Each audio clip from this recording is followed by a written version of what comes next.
This is kind of sort of loosely scripted, and forgive me if it's a bit scattered because I'm in the middle of a move right now, but I needed to take some time and make a video about what it is to be white on BookTube right now and what I think it should be. So if you are not aware or watching this from the future and didn't check the date, on May 25th, George Floyd, who was a black man in Minneapolis, Minnesota, was killed after police officers pinned him down and knelt on his neck to the point where he couldn't breathe because they suspected him of passing a counterfeit $20 bill. Breonna Taylor, whose birthday would have been today if she had been alive, had officers break into her home and shoot her multiple times while she was sleeping. The country has reached a tipping point in terms of greater visibility for the Black Lives Matter movement, and I have seen more white people than ever get involved with trying to advance racial justice and trying to figure out how they can help. My voice is not the important one here. It is not the one that you should be centering. So if you're watching this video and you have not watched any of the What It Is Like to Be Black on BookTube videos, and you are not subscribed to any Black booktubers, first of all, you need to go fix that. That's on you. You need to go watch those videos and subscribe to those channels. But I do hope that you will stay because we need to talk about what privilege looks like on BookTube and what anti-racism could look like on BookTube. So since starting BookTube, I know one of the things that everybody says that they love about this platform is how inclusive BookTube is and how diverse BookTube is.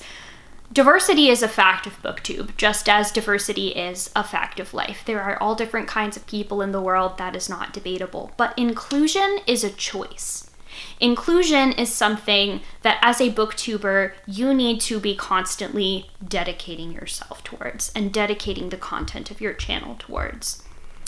And if what we have seen going down on book Twitter and with other corporations and things within the book industry is that inclusion has not been really as much of a positive thing in this community as we might like to think it is, especially if we're white.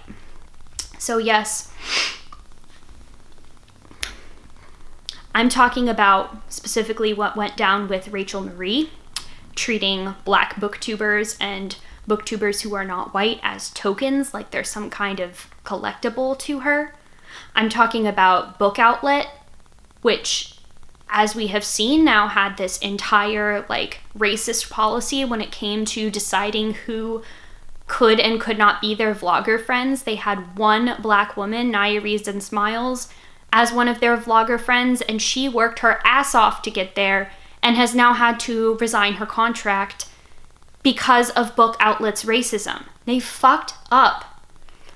The representation in books that we read is overwhelmingly white. I'm sure that at this point you have seen the graphics going around about how few Black people are represented in books, how few Black authors get published in proportion to all of the other authors that the publishing industry is willing to take a chance on.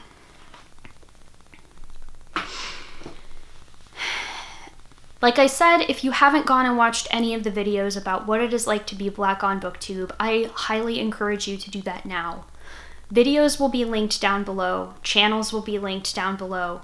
Take it upon yourself, if you are watching this, especially if you are white, to go educate yourself.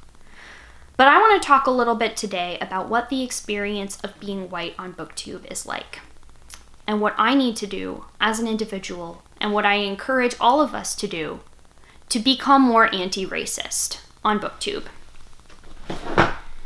I have notes here because I'm mad and I'm finding it difficult to keep my thoughts straight here. Being white on BookTube is like it's like being white anywhere else, really. It's like having invisible bubble wrap wrapped around you that shields you from prejudice, and racism.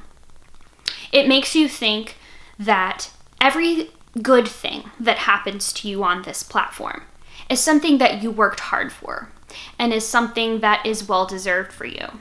It allows you to ignore the fact that the YouTube algorithm disproportionately privileges young, thin, white, feminine presenting people and disproportionately punishes anybody that doesn't meet that description. It means that if somebody reaches out to you and gives you a sponsorship, you don't have to worry about wondering whether there will be other people that look like you working for that company that sponsors you. When your subscriber count goes up, being white on BookTube means that you are not worried that people are subbing just because it is cool to be part of the race that you are. They're actually subscribing because they are interested in your content and not just because Black Lives Matter is a trending hashtag right now. Being white on BookTube all too often means that you are given the benefit of the doubt when you fuck up. And yes, this is a call out specifically to Rachel Marie, but to anybody else. And if you are white, you have done this at some point in your life where you have been called out about racism and you've gotten defensive about it. And one of the most important anti-racist things that you can learn is that defensiveness is how white supremacy keeps itself alive and going. I know it's really, really hard when somebody has called you out to not get defensive about it. That is a natural human instinct. But if we are ever going to become more anti-racist on this platform, if we are ever going to make this world more just and this platform more just and actually inclusive, not just paying lip service to it, white booktubers, we have to drop the defensiveness. Defensiveness and silencing the voices of Black people and people of color when they call us out on our racism is how white supremacy protects itself. And we can't be anti-racist if we are so worried about looking bad in front of people or messing up or being defensive or anything like that. We just can't.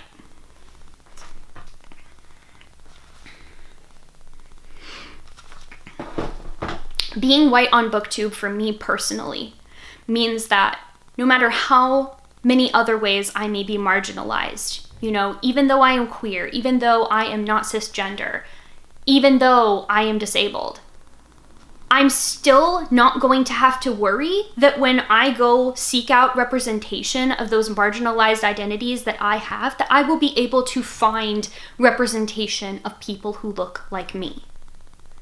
This lack of, what am I trying to say? So for instance, when I go look for queer books, I am not going to have to search deep, deep, deep into the backlist to find books about white queer people. When I go search for books about disabled people, most of the books about disabled people are white, and that is wrong. And that is something that I have taken for granted over time, is that I will be able to find people like me in books, and I will be able to see people that look like me making BookTube videos. And I have not done enough to call out that privilege, and I have not done enough to acknowledge it. And I have not done enough work to make this channel an anti-racist space. So,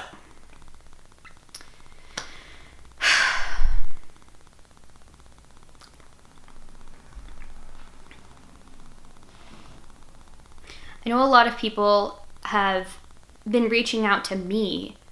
A lot of white friends have been reaching out to me, asking what do we do going forward. But I don't have all of the answers either. Who you should really be listening to and not reaching out to and asking for them to educate you, because Google exists and the Goodreads anti-racist book list exists and there are so many resources that exist. You should be listening to Black people. I can help, but I can't actually tell you what Black people need most in terms of solidarity and support right now. You need to listen to Black people and not come to me because you're woke and white, therefore you're going to understand what it is that the movement needs. Because I'm complicit in it too. I am complicit in the fact that the good things that have come to me in my life are the direct result of my ancestors adopting the trappings of white supremacy when they immigrated to this country.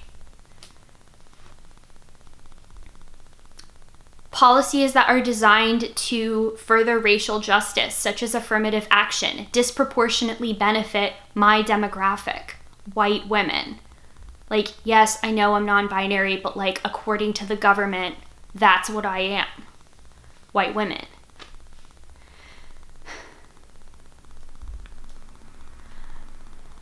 Being white on BookTube means that I have never once been told how articulate I am or how well-spoken I am, as if people are surprised when that has happened to Black women booktubers.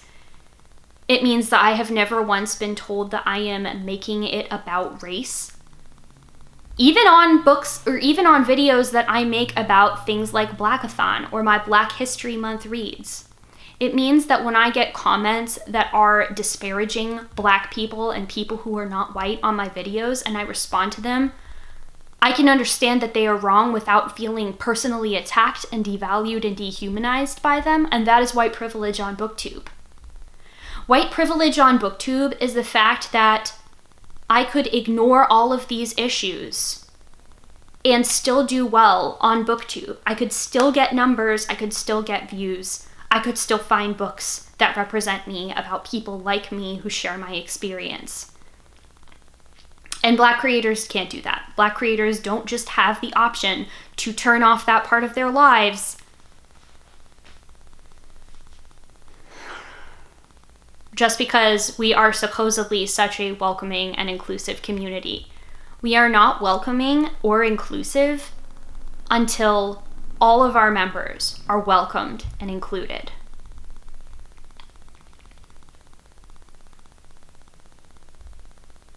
We aren't.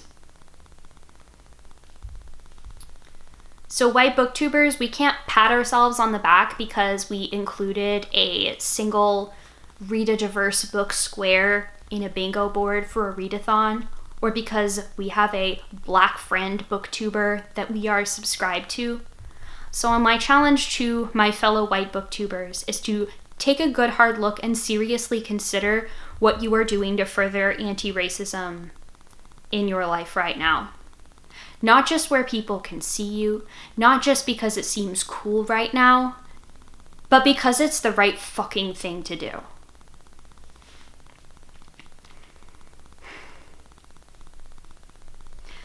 Again, my voice is not the voice that you should be listening to about this. You should be going out and seeking out Black creators and watching their content, not just when it's about tough topics, not just when it's about suffering and hardship, but also when it is about joy and face sex books and all of the other things that we love BookTube for.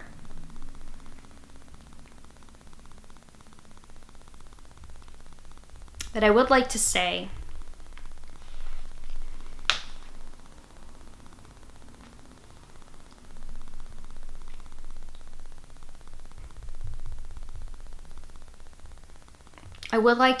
if you are a white booktuber watching this and hearing what I have to say makes you feel uncomfortable, that's a good thing. It just means that your brain has run out of like the train tracks for the train to go on, and now you are treading territory that you don't know and you don't understand.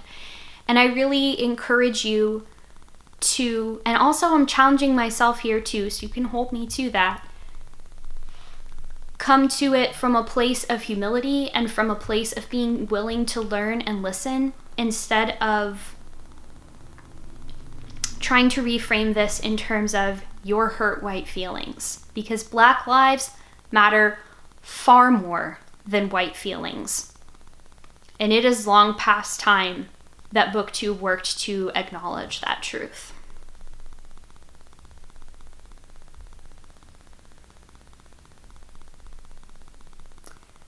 Thank you for watching this. Go to the description below because, as I have said, you need to be listening to Black booktubers right now and not me. I am just making this because on the off chance that you haven't seen any videos by Black booktubers and for some reason you find it more palatable to listen to a white voice telling you this than a Black one, I hope that this will change your mind, and I hope that this will challenge you to really take a good hard look at the way that your privilege impacts the kind of reception and the time that you have on this platform, I hope that watching this makes people that otherwise wouldn't hear about it more dedicated to the cause of anti-racism. Because this channel is not a safe haven for racists. Yeah, check out the resources that have been put below in the description box. Do the work. I'll see you in the next one. Bye.